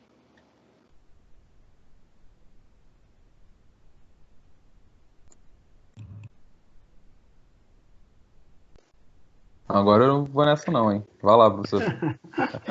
Vai abrir de novo para mim, vai jogar de novo para mim. Vamos lá, Rossi, vai lá. Rossi, Faradiba. Deixa a Faradiba, que é do momento aí, a principal. Eu posso responder depois, qualquer coisa, comenta, por favor, Faradiba. Então, mas que tipo de hipersensibilidade que você fala? Tá falando da reação tipo 1 e tipo 2, é isso, Vitor? Ou é hipersensibilidade? Não, uma reação de hipersensibilidade pode ser uma reação tipo 1, por exemplo, mas uma reação qualquer. Não especificaram qual reação. Tipo, um paciente com asma? Pode ser. Paciente com asma desenvolveu uma... Sim. E aí, o que a pessoa pergunta? Se um paciente com reação de hipersensibilidade... Se esse paciente ele desenvolver a reação de hipersensibilidade junto com o quadro de Covid, iria ter um risco maior para ele? Então, o que acontece? Se você pensar nesse contexto dessas doenças de hipersensibilidade que a gente fala, da asma, rinite, são doenças crônicas, tá? Essas pessoas, elas não têm mais risco de adquirir a infecção pela Covid. O que a nossa preocupação com os pacientes, por exemplo, que têm asma, é que se eles adquirirem a doença, eles tenham desfechos piores, tá? Por quê? Esses pacientes, principalmente os que não estão controlados, eles têm um processo inflamatório já nos brônquios.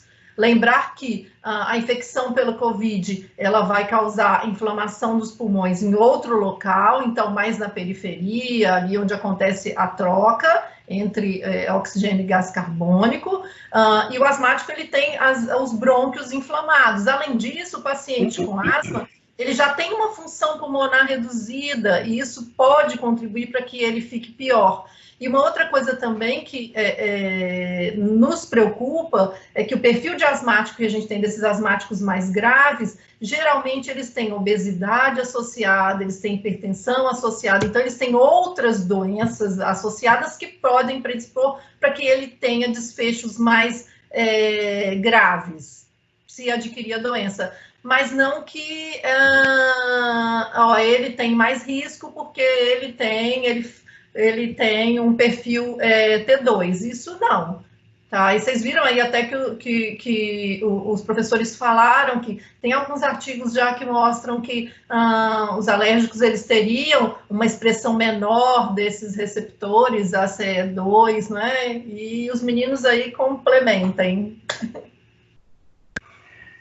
Falando de hipersensibilidade, né, um paciente que já tem uma doença de hipersensibilidade em atividade, esse paciente, por exemplo, um paciente que está em uma doença autoimunológica, um paciente que tem, no caso, como a Faradiba falou, da asma, provavelmente esse desequilíbrio do sistema imunológico na produção de citocinas, nas respostas imunológicas, isso vai atrapalhar na resposta contra o vírus, provavelmente isso vai acontecer, né?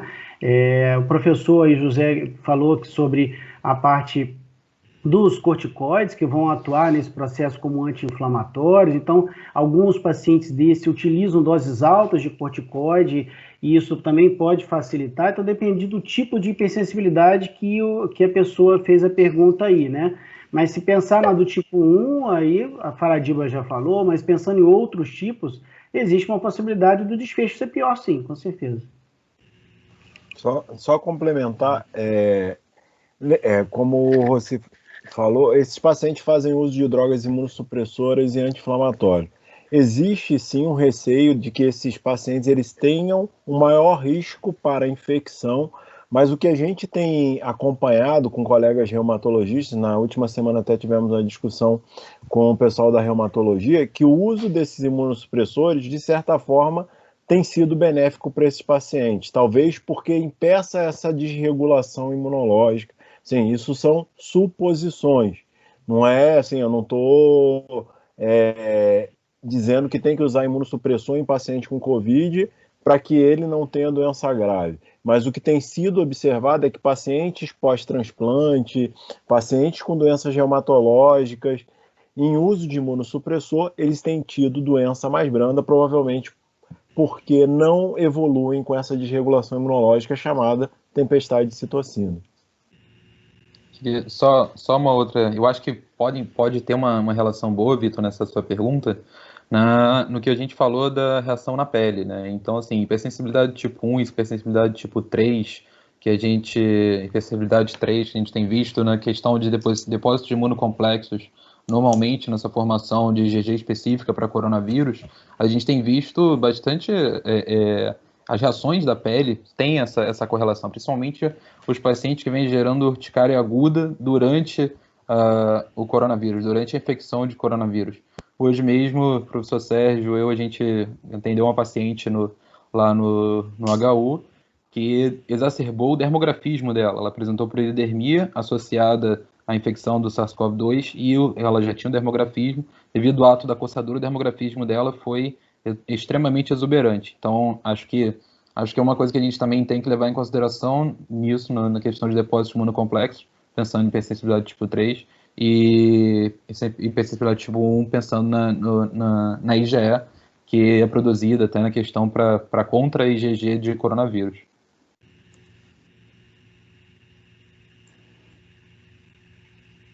Obrigado. Perfeito. Agora uma pergunta para o professor José Guilherme.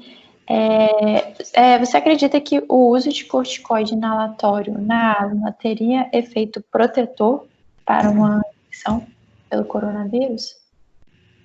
Não, eu não diria protetor, mas também não no sentido oposto, ele não vai ser um fator de piora.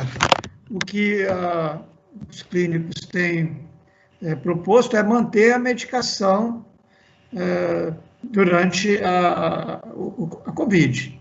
Porque o corticoide inalatório, se o paciente está sendo bem controlado, ele tem o seu papel, ele não vai nem piorar, a ideia é essa. Queria até ouvir os clínicos para ver se concordam comigo. Então, eu vi um artigo, né, que eles viram que o uso do corticóide inalatório diminuía a expressão, né, também dos receptores ACE2. Né, foi feito em escarro, né, eles viram a parte genética no escarro e viram que tinha menos. Mas eu só vi esse, não sei se tem outras publicações, não sei se os meninos sabem de outras publicações que tenham abordado esse assunto.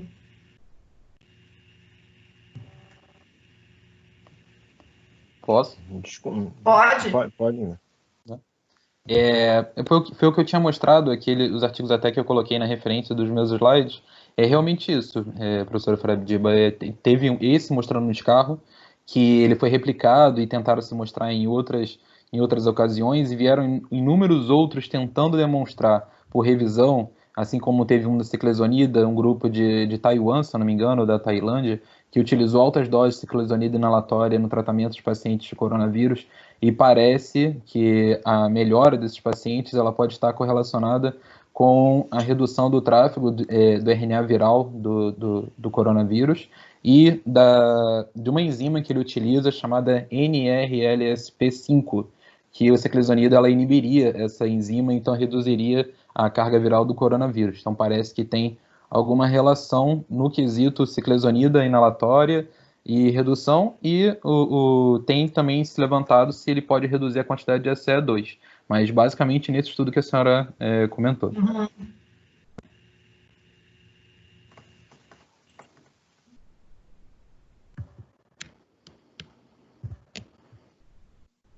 Perfeito. Vitor. Vamos lá, a próxima pergunta que surgiu aqui foi sobre imunoterapias. As imunoterapias, né, elas já vêm se mostrando uma solução muito boa para diversas ocasiões, diversas patologias. E continuou mostrando no decorrer da história essa grande evolução que veio chegando ao resultado que nós temos hoje. Seria o caso, o professor Rossi, de aumentarmos a nossa investida, né, investir um pouco mais na imunoterapia para quadros com Covid?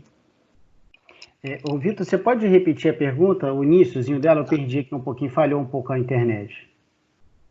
A imunoterapia se mostrou uma solução excelente para diversas doenças no decorrer da história e continua se mostrando hoje uma solução muito boa para vários outros casos.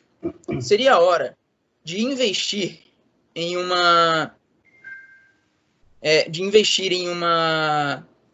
junção com os tratamentos já feitos hoje, uma junção desses novos tratamentos para o Covid com a imunoterapia? O benefício da resposta da imunoterapia ele é mais a médio e longo prazo. Então, a curto prazo, pode ser que a gente não consiga ter aqueles benefícios que a gente falou, né? Então, isso demora um pouco para aparecer na resposta com a imunoterapia. Então, acho que todo paciente que tem doença alérgica, que tenha uma sensibilização comprovada por IgE específico ou por teste alérgico, que tem uma correlação clínica importante, que tem a doença alérgica que não está melhorando com a terapia farmacológica, eu acho que esse paciente merece fazer imunoterapia sim. Ele merece usar a imunoterapia para controlar a doença dele de base, que é a doença alérgica. Agora, começar desenfreadamente, começar a fazer imunoterapia em todos os pacientes que têm teste alérgico positivo, isso aí não está correto, porque, com certeza, mesmo que tenha algum efeito, esse efeito vai aparecer só na próxima pandemia, que ninguém quer isso, né? Com certeza, espero que não tenhamos. Mas eu queria que você entendeu, Vitor? Acho que eu fui claro, não sei. Sim, entendi sim. Perfeito. Obrigado, professor. Nada. Agora eu gostaria de abrir para os ouvintes, se alguém tiver algum comentário ou dúvida para fazer.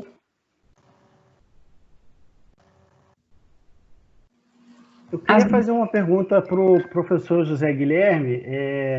Eu adoro corticoide, né? Eu sou o doutor corticoide, como o pessoal às vezes me chama lá em Itaperuna, na liga, porque para tudo a gente usa corticoide na maioria das vezes. Claro que ninguém usa corticoterapia oral, doses elevadas, nada disso, mas eu sou um dos primeiros fãs do corticoide, da corticoterapia.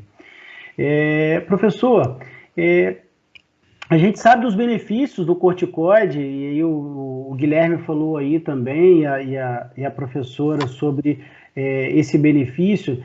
Até que ponto, se o senhor tem nessa base farmacológica, as doses da terapia inalatória podem estar correlacionadas com, de repente, um certo grau de imunossupressão? A gente sabe que o corticoide inalatório ele é muito seguro, né? Ele não causa imunossupressão em 99,9% dos pacientes.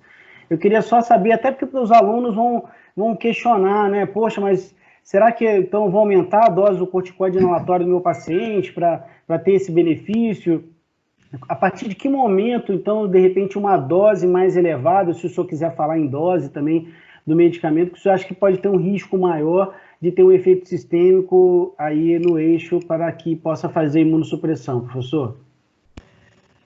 Então, eu acredito que a gente não tem ainda uma resposta exata para essa pergunta. O que a gente sabe é que um certo grau de imunossupressão é dose dependente, né?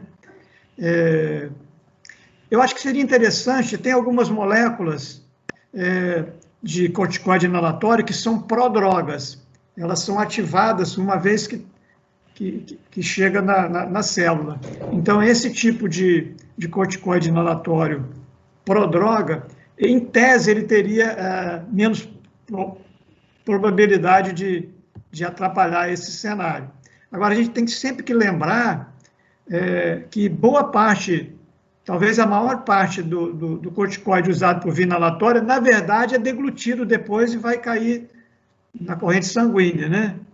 Então, tem esse aspecto também. Ok?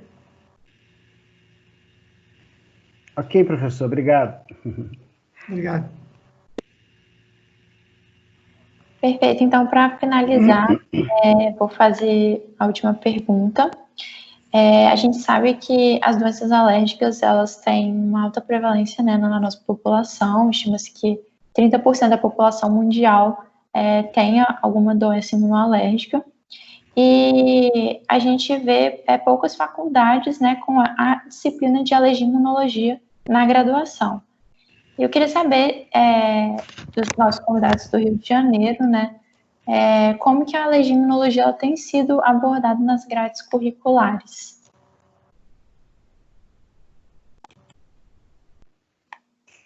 Bom, eu posso começar a falar? Vou começar a falar um pouquinho aqui.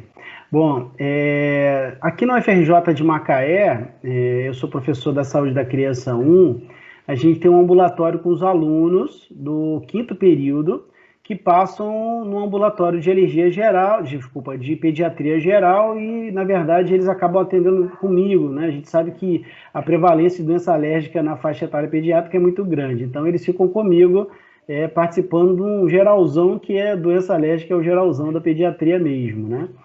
Em Itaperuna, realmente há uns 4, 5 anos, quando houve uma mudança na grade curricular, a gente perdeu a cadeira de imunologia clínica e aí a gente ficou até ano passado sem nenhuma disciplina que pudesse abordar isso de uma maneira mais a fundo. E aí, ano passado, nós criamos um curso de extensão de alergia e imunologia, que é um curso teórico-prático, eles de 15 em 15 dias participam no ambulatório junto comigo lá também em Itaperuna.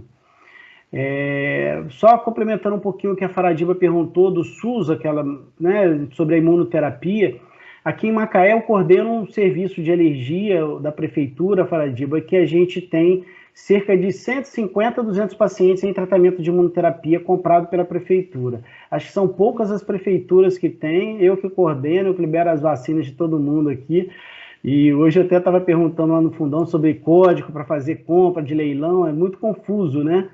Uhum. Mas a gente realmente tem que lutar para que a gente possa ter isso. E aqui em Macaé é uma das poucas prefeituras que a gente consegue fazer isso. Não tem teste alérgico, mas tem imunoterapia. A gente usa GE específica e acaba fazendo a imunoterapia para aeroalérgicos e também para mosquito também, para insetos. Então, assim, a gente tem tentado fazer alguma coisa em relação a isso. E na cadeira básica de imunologia lá em Itaperuna, a gente tem uma visão clínica muito importante, né? Eu, como dou aula de imunologia lá, eu tento puxar sempre a sardinha para o lado do alergista e do imunologista. Então, na verdade, é uma imunologia muito clínica, não é uma imunologia básica não. Então, basicamente isso que a gente faz no nosso dia a dia. Espero que os alunos aí me aprovem as coisas que eu falei aí, que estão me ouvindo aí. Boa noite a todos, eu queria agradecer mais uma vez, então, o convite de vocês, tá? Vou falar aqui da minha vivência. Na realidade, eu tenho a vivência de 2 universidades.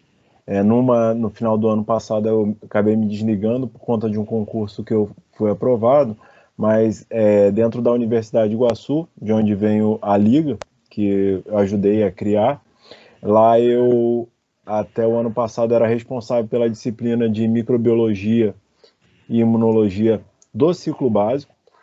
Então, a gente criou uma disciplina toda voltada, uma imunologia básica aplicada para a clínica. Minha esposa é microbiologista, então a gente conseguiu fazer, ela é médica microbiologista, então a gente conseguiu montar toda uma disciplina de microbiologia e imunologia voltada para a clínica. E aí, quando eles passam para o ciclo clínico, no 3º para o 4º período, eles têm uma optativa, que é a imunologia clínica, que aí vem comigo as doenças alérgicas e imunológicas, e aí tem a oportunidade também de frequentar o laboratório de alergia e imunologia também. E na UFRJ, o que acontece é que existe um módulo dentro do 5º período de medicina interna, acho que, se não me engano, um mês e meio, que eles frequentam aulas práticas e tem as aulas teóricas de alergia e imunologia clínica. Então, essa é a minha vivência dentro da universidade. E eu particularmente, como a gente já comentou, ainda não ministro no meio acadêmico, pretendo no futuro próximo, mas posso falar da minha parte, da minha formação na minha universidade, no Souza Marques, universidade particular aqui do Rio de Janeiro, que fica na zona norte da cidade. Não tem alergia nem imunologia clínica, nós temos apenas imunologia básica, como nas cadeiras básicas de todas as universidades, e a gente vê um pouco na pediatria. E eu acho que uma visão assim um pouco maior e um pouco mais recente, eu acho que as ligas acadêmicas são um fator fundamental nesse gap, nesse looping que existe dentro das universidades. Depois que o internato reduziu de 1 ano aumentou para 2 anos, saiu de 1, foi para 2, várias cadeiras e várias especialidades acabaram sumindo. Acho que isso é algo que todos nós percebemos. Algumas foram incorporadas à clínica médica, outras foram incorporadas à clínica cirúrgica, e acabou que a alergia e imunologia foi uma delas, que acabou ficando de lado. Então, eu reitero a importância sempre das ligas acadêmicas. Sou um fã e um defensor fiel das ligas acadêmicas. Fui presidente de 2 ligas durante a minha formação, vice-presidente de mais uma e fundador de uma 4ª. Então, assim, tive bem ativo nessa parte das ligas acadêmicas. Então, mais uma vez, parabenizar as 3 ligas, e principalmente a liga da EMESCAN, que conduziu brilhantemente todo o contato conosco. E essa é a minha vivência e minha visão dessa parte.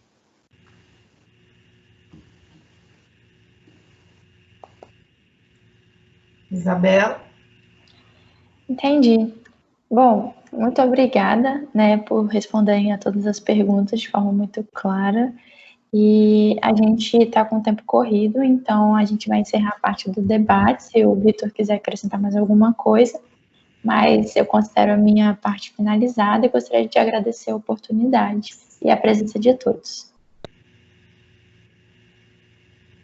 Minha parte também está encerrada. Gostaria de agradecer ao convite feito a nós da Liga de Nova Iguaçu. E como o nosso palestrante Guilherme me disse, foi excelente todo o trabalho que vocês vieram fazendo. Parabéns. Só finalizar agradecendo a Faradiba mais uma vez, a Liga. Faradiba, muito obrigado pelo convite, por ter lembrado da gente, e agradecer também aos meus colegas que aceitaram essa empreitada aqui, que é bem interessante. Eu achei que foi muito agradável e enriquecedor essa oportunidade. Obrigado. Brilhante, porque não existiu nada igual desse jeito, né? Brilhante, é isso que a gente tem que deixar. Eu quero agradecer novamente a participação de cada um de vocês. essas são coisas boas que vão ficar da pandemia, né? Eu acho que em momento algum a gente conseguiria fazer essa reunião presencial, né? Eu acho que isso pode ser uma sementinha para que isso ocorra periodicamente, né? Eu acho importante essa troca de experiências e essa discussão com alguns outros assuntos. Eu acho que o pontapé inicial foi dado. Então, mais uma vez, parabenizar a nossa liga aqui, que teve essa iniciativa, e eu espero que a gente tenha outros encontros como este. O professor Nilo, ele está presente? Ele quer falar alguma coisa? Professor Nilo? Eu estou presente, eu estou aqui assistindo a aula anotando, inclusive, entendeu? Para poder fazer uma pergunta, uma prova semana que vem, fazer a pergunta, uma prova pessoal do 8º período aqui, sobre a alergia, Isabel. Eu queria dar parabéns a todos vocês que participaram do debate. O debate foi bastante proveitoso, foi brilhante.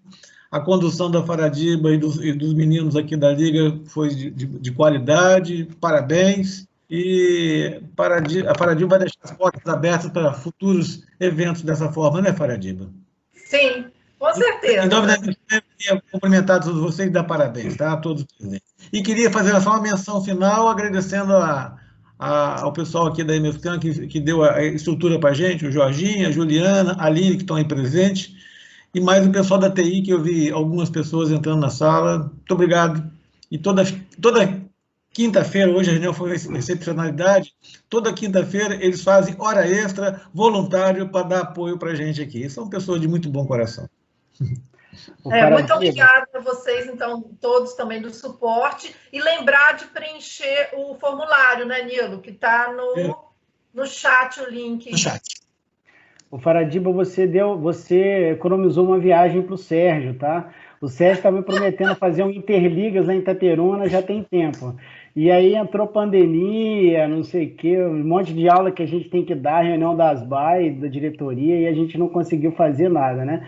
Você economizou a gasolina aí que eu ia ter que pagar para ele. Obrigado. E talvez o almoço, outras coisas. Isso, o almoço, isso aí. Muito obrigado. Agradecer novamente aí, tá, Isabelle? Um prazer, tá? Tudo de bom para vocês aí. Obrigada a vocês também. Muito bom ver vocês. Um abração, gente. Tchau, tchau. Tchau, tchau.